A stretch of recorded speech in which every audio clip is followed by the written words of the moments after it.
राज्यात स्थानिक स्वराज्य संस्थांच्या निवडणुकीचं बिगुल वाजलंय आणि प्रत्येक पक्ष हा आपल्या जास्तीत जास्त जागा कशा पद्धतीनं जिल्हा परिषद, पंचायत समिती, नगरपालिका, महानगरपालिका, नगरपंचायत यावरती येतील यासाठी प्रयत्न करताना दिसतोय।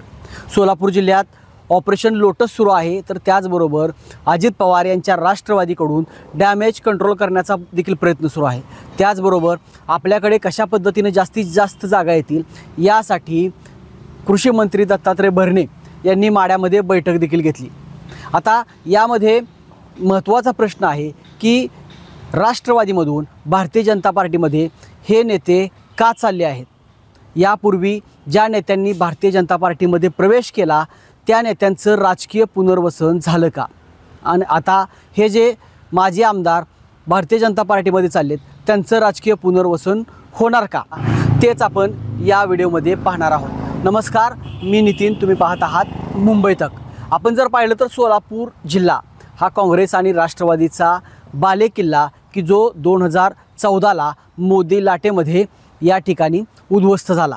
यापूर्वी शरद पवार, सुशीलकुमार शिंदे या नेत्यांचं सोलापूर जिल्ह्यावरती वर्चस्व होतं आणि यामध्ये माजी उपमुख्यमंत्री विजयसिंह मोहिते पाटील, त्याचबरोबर जी फळी आहे त्यामध्ये कैलासवासी सुधाकरपंत परिचारक असतील, बबनदादा शिंदे असतील, दिलीप राव सोपल असतील, राजन पाटील असतील, दिलीप माने आहेत, कुमार शिंदे आहेत, हे सर्व ज्येष्ठ नेते होते आणि हा त्यांनी जो बालेकिल्ला आहे हा अबाधित राखला होता। त्यानंतर आपण पाहिलं की 2009च्या नंतर सोलापूर जिल्ह्यामध्ये काही राजकीय घडामोडी घडल्या।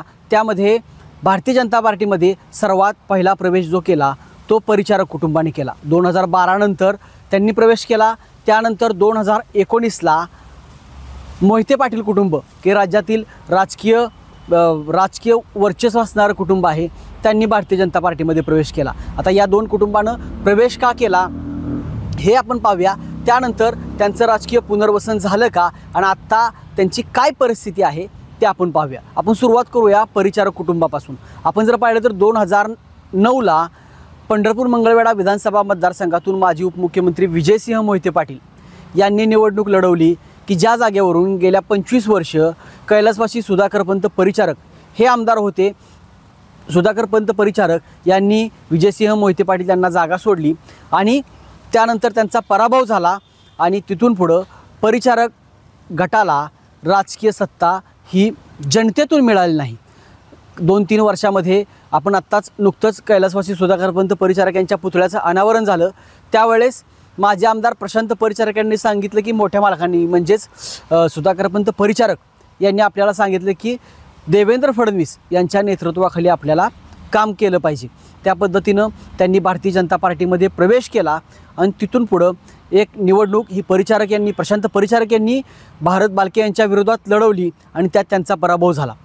यामध्ये जर पाहिलं तर ही सोलापूर जिल्ह्यातील पहिला प्रवेश होता आणि प्रशांत परिचारक यांना भारतीय जनता पार्टीनं विधान परिषद दिली। आपण पाहिलं तर पंढरपूर मंगळवेढा मतदारसंघावरती पहिल्यांदा कमळ हे 2014 नंतर म्हणजे 2019ला फुललं आणि ते पोटनिवडणुकीमध्ये फुललं आणि त्याचं कारण होतं ते म्हणजे प्रशांत परिचारक आणि आवताडे हे दोन गट एकत्र केले भाजपनं। आपण जर पाहिलं तर मताचं विभाजन हे या ठिकाणी होत होतं, ती गोष्ट भारतीय जनता पार्टीनं ओळखली आणि शिवसेनेमधून अपक्ष निवडणूक लढवणारे समाधान आवताडे की ज्यांना जवळपास 50,000च्या आसपास मतं पडत होती आणि परिचारक यांना 70,000च्या आसपास मतं पडत होती। दोन्ही मतांची बेरीज जास्त व्हायची, मात्र तिसरा उमेदवार निवडून यायचा आणि त्याच वेळेस जवळपास 3 टर्म कैलासवासी भारत नाना बालके हे त्या ठिकाणाहून आमदार राहिले। भारतीय जनता पार्टीनं हीच गोष्ट ओळखून परिचारक आणि आवताडे यांना एकत्रित केलं आणि आवताडे यांना भारतीय जनता पार्टीनं उमेदवारी दिली आणि तिथून आवताडे यांचा विजय झाला।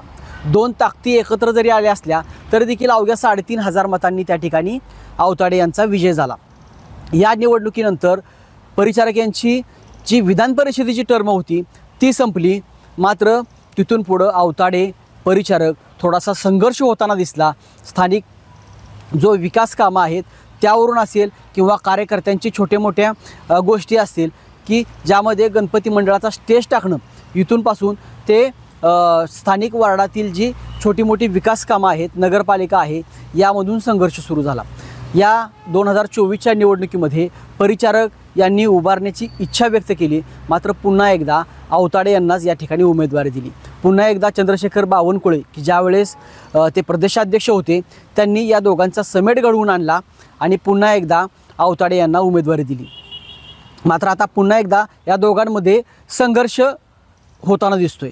कालच आवताडे समर्थकांची बैठक झाली आणि त्यामध्ये त्यांनी जवळपास 18 जागावरती आमची तयारी आहे नगरपालिकेला असं सांगितलं.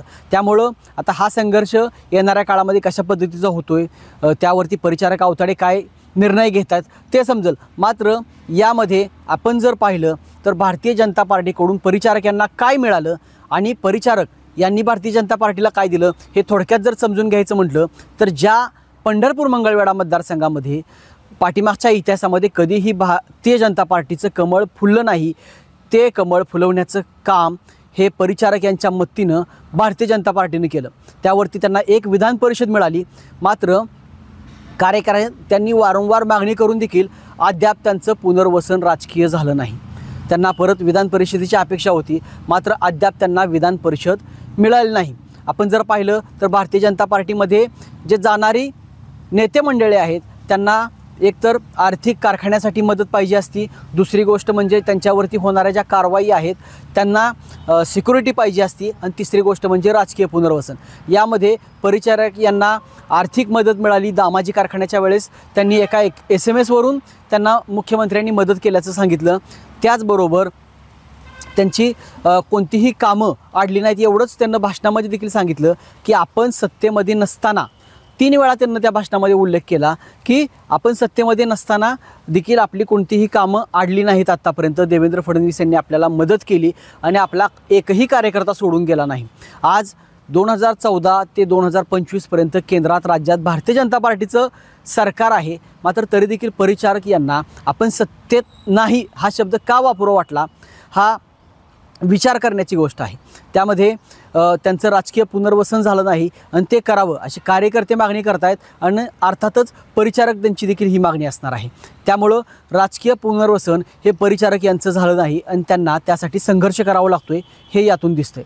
दुसरं म्हणजे मोहिते पाटील घराणं सोलापूर जिल्ह्यातलं आणि राज्यातलं मोठं घराणं 2019ला त्यांनी भारतीय जनता पार्टीमध्ये प्रवेश केला.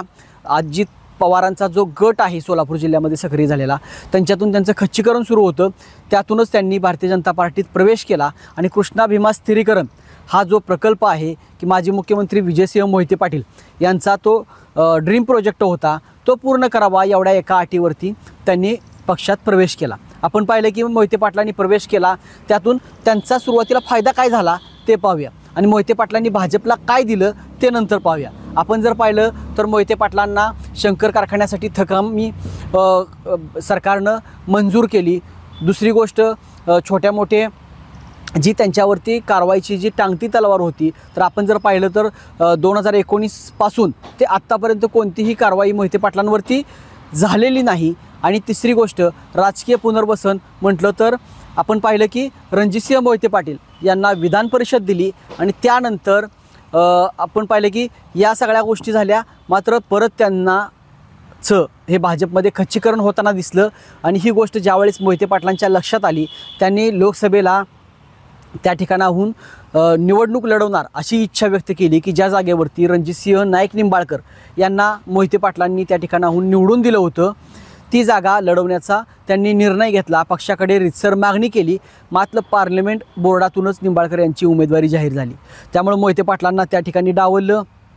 त्याचबरोबर वारंवार कृष्णा भीमा स्थिरीकरण हा जो प्रकल्प आहे याच्या बैठकीला देखील त्यांना बोलवलं नाही. त्यामुळे मोहिते पाटील हे नाराज होते. त्यांना एक लक्षात आलं की आपण जर शांत बसलं तर आपला गट संपणार आहे आणि कार्यकर्त्यांनी ही भावना त्यांना बोलून दाखवली आणि त्यांनी थेट लोकसभा लढवायचा निर्णय घेतला आणि शरद पवार यांच्या पक्षातून तुतारी हाती घेऊन लोकसभा लढवली आणि ती जागा जिंकली.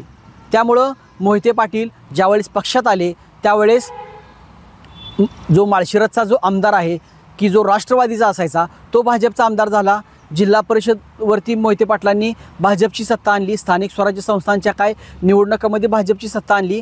त्याचबरोबर जी जिल्ह्यामध्ये जवळपास 4 ते 5 आमदार हे भाजपचे त्यावेळेस निवडून आले. मोहिते पाटील ज्यावेळेस भाजपमधून राष्ट्रवादीमध्ये आत्ता गेले 2024ला, तर त्यावेळेस सोलापूरचा खासदार देखील भाजपचा होता, तो गेला आणि जवळपास 4 आमदार हे राष्ट्रवादीचे निवडून आले आणि शेतकरी कामगार पक्षाचा एक. अशा पद्धतीची एक सोलापूर जिल्ह्यामध्ये पुन्हा एकदा मोहिते पाटलांनी आपली ताकद दाखवून दिली. त्यामुळं आर्थिक मदत ही भाजपमध्ये गेल्यानंतर मिळती, त्याचबरोबर बाकीच्या जे कारवाई आहेत याला देखील शिथिलता मिळते. मात्र राजकीय पुनर्वसनासाठी भारतीय जनता पार्टीमध्ये संघर्ष हा अटळ आहे. हा या 2 उदाहरणावरून आपल्याला दिसतोय. तर आता जे आमदार चाललेले आहेत त्यामध्ये आपण सुरुवात करूया राजन पाटील यांची, की जे मोहोळचे माजी आमदार आहेत आणि त्यांच्या नावापुढं परमनंट आमदार असं लावलं जायचं. आणि आपण पाहिलं की तो मतदारसंघ राखीव झाला आणि त्या मतदारसंघातून लक्ष्मणराव ढोबळे माजी मंत्री, परत आमदार रमेश कदम आणि आता यशवंत माने यांनी प्रतिनिधित्व केलं. आणि त्यामध्ये राजन पाटलांच्या विचाराचा आमदार जो कोण देईल तो निवडून त्या ठिकाणाहून यायचा.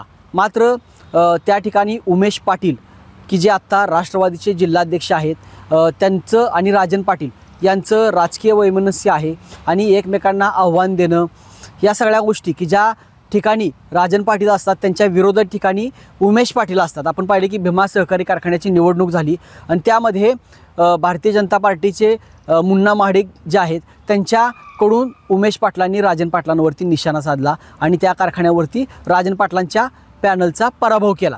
आत्ता देखील एकमेव जी महायुतीची म्हणजे अजित पवारांची जी जागा होती मोहोळची यशवंत मानेंची, तर ती देखील जागा उमेश पाटलांनी घालवली. त्या ठिकाणाहून राष्ट्रवादी शरदचंद्र पक्षाचे राजू खरे, की जे शिवसेनेचे कार्यकर्ते होते, त्यांना ऐन टायमाला उमेदवारी मिळवून दिली आणि त्या ठिकाणाहून राजू खरे निवडून आले. म्हणजे पक्षासाठी त्या ठिकाणाहून आणि राजन पाटलांच्या राजकीय अस्तित्वासाठी वारंवार उमेश पाटील आव्हान देत आहेत आणि हीच कायमस्वरूपी डोकेदुखी राहणार आहे. आणि दुसरी गोष्ट म्हणजे स्थानिक प्रकरणं, कारखान्याचे कर्ज प्रकरणं, या सगळ्या गोष्टींसाठी राजन पाटलांना सत्तेमध्ये जाणं आवश्यक आहे, की ज्यामध्ये केंद्रात आणि राज्यात भाजपची सत्ता आहे आणि त्यानंतर आपलं त्या ठिकाणी पुनर्वसन होईल अशी त्यांना अपेक्षा आहे. मात्र येणाऱ्या काळामध्ये त्यांचं त्या ठिकाणी राजकीय पुनर्वसन होईल का नाही हे पाहावं लागणार आहे. आपण जर पाहिलं तर दुसरे जे उमेदवार आहेत ते आहेत दिलीप माने. दिलीप माने हे सोलापूर जिल्ह्यातील राजकारणातलं एक मोठं नाव, माजी आमदार आहेत. ते काँग्रेसमधून सहकारी संस्था, कारखाने, एक प्रबळ आणि शक्तिशाली उमेदवार आहेत की जवळपास 14-15 नगरसेवक देखील ते निवडून आणू शकतात, एवढी शक्ती आहे त्यांना. आपण पाहिलं की पाठीमागच्या विधानसभेच्या निवडणुकीमध्ये नाट्यमय घडामोडी झाल्या, काँग्रेसकडून त्यांचा AB फॉर्म राखण्यात आला, त्यांना निवडणुकीतून शेवट माघारी घ्यावी लागली. अशा पद्धतीची सगळ्या परिस्थितीला कंटाळून त्यांनी काँग्रेस सोडण्याचा निर्णय घेतला आणि त्याचा रिझल्ट म्हणजे त्यांना कृषी उत्पन्न बाजार समितीमध्ये भाजपची हात मिळवणी केल्यानंतर त्या ठिकाणी सत्ता स्थापन करता आली आणि आता ते भाजपमध्ये चाललेत. मात्र त्या ठिकाणाहून जे सध्याचे जे आमदार आहेत सुभाष देशमुख यांचा त्यांना विरोध आहे. साहजिकच आहे की सुभाष देशमुख हे निष्ठावंत भाजपचे आमदार आहेत, गेल्या अनेक वर्षांपासून ते त्या ठिकाणी काम करत आहेत आणि अशा पद्धतीचा एक प्रबळ दावेदार जर समोर आला तर उद्या त्यांच्या देखील राजकीय अस्तित्वाला धोका पोहोचू शकतो. त्यामुळे त्यांनी देखील म्हटलं की ज्याला कोणाला पक्षात यायचं त्यांचं स्वागत आहे, मात्र 3-4 वर्ष तर किमान त्यांनी पक्षासाठी काम केलं पाहिजे. त्याचबरोबर कार्यकर्त्यांची आपण खतखत पाहिली आणि ही अशा पद्धतीची परिस्थिती ही सोलापूरची आहे. तर आपण तिसरे जे उमेदवार होते माजी आमदार दीपक साळुंखे यांची पालकमंत्र्यांनी भेट घेतली आणि त्यांचं जर आपण पाहिलं तर सोलापूर जिल्ह्यातला जो सांगोला आहे, या सांगोल्यात आत्ता सध्या भारतीय जनता पार्टीकडून प्रबळ उमेदवार कोण नाही. त्या ठिकाणाहून जे श्रीकांत देशमुख होते ते काही अडचणीमुळं त्या ठिकाणी बाहेर आहेत, सत्तेतून बाहेर आहेत. जिल्हाध्यक्षपदांचा त्यांनी राजीनामा दिलेला आहे आणि त्यांनीच त्यांच्याविषयी त्यांच्यावरती भ्रष्टाचाराचे आरोप आहेत अशी पत्रकार परिषद घेतली आणि त्यांना भाजपमध्ये घेऊ नका अशा पद्धतीचं आव्हान दिलं. त्यामुळं भारतीय जनता पार्टीनं हा जो आत्ता सध्या निर्णय घेतलेला आहे, जयकुमार गोरे यांनी जो पॅटर्न राबवलेला आहे त्याचा निश्चित त्यांना स्थानिक स्वराज्य संस्थेला उपयोग होईल असं दिसतंय. कारण का स्थानिक स्वराज्य संस्थेच्या जर जागा जास्त आल्या तर भविष्यात तो लोकसभा विधानसभेला त्याचा उपयोग होईल अशा पद्धतीची व्यूहरचना भाजप करताना दिसते. मात्र याच गोष्टीमुळं भाजपचे जे जुने निष्ठावंत आहेत, जे कार्यकर्ते आहेत, यांच्यावरती अन्याय होतोय की ज्यांना त्या ठिकाणी याच लोकांनी निवडणुकीमध्ये बूथचा टेबल टाकू दिला नाही ना, एखादी पाल टाकू दिली नाही, अशा पद्धतीचा अन्याय केलेले कार्यकर्ते जे आहेत त्यांनी या गोष्टीला विरोध केला आहे. त्यामुळं येणाऱ्या काळामध्ये कशा पद्धतीनं भारतीय जनता पार्टी यावरती तोडगा काढते हे पाहणं गरजेचं आहे। आणि आपण जर पाहिलं तर या नेत्यांचा जरी भाजपमध्ये प्रवेश झाला तरी देखील यांचं राजकीय पुनर्वसन होणं हे अवघड आहे। परिचारक आणि मोहिते पाटलांचं त्यावेळेचा काळ वेगळा होता। सोलापूर जिल्ह्यामध्ये स्पर्धा नव्हती, भाजपला आपले पाय रोवायचे होते, त्यामुळे त्यांना विधान परिषद दिली। मात्र त्यांच्या वाटेला जो संघर्ष आला आहे हा भविष्यात संघर्ष या नवीन प्रवेश करणाऱ्या माजी आमदारांच्या वाटेला देखील येऊ शकतो आणि ही डोकोदुखी 100% भाजपलाच ठरणार आहे। कारण का हे नेते आत्ता ताकद घेऊन पुन्हा एकदा भाजपच्या विरोधातच शड्डू ठोकणार आहेत। तुम्हाला याबद्दल काय वाटतंय नक्की कमेंट करून सांगा। आणि तुम्ही जर आमचं मुंबई तक चॅनल सबस्क्राईब केलं नसेल आजच सबस्क्राईब करा।